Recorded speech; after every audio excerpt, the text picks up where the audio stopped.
Hello, today we will guide you through how to cancel payment in QuickBooks.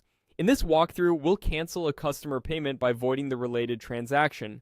Voiding keeps a clear audit trail while reversing the amount to zero, which is often preferable to deleting a transaction outright.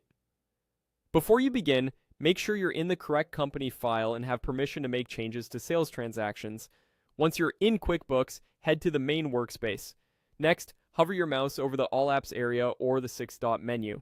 Depending on your layout, this opens up navigation options that help you quickly reach key areas.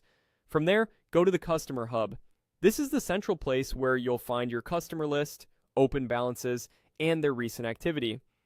Inside the hub, click on Customers to open the full list.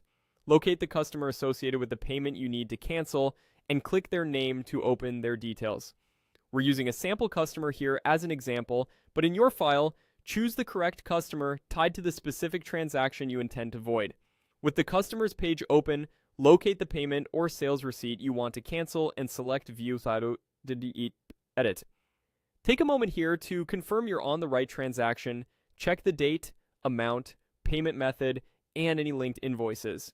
Accuracy matters because voiding will immediately set the transaction total to zero while keeping a record of the original entry. At the bottom of the transaction window, click More to reveal additional actions. From the list, select Void. A quick note on what this does: voiding does not remove the transaction from your books. It preserves the document number and memo while reversing the amount. This is helpful for audit purposes and keeps reporting consistent. QuickBooks will ask you to confirm. Click Void again to finalize.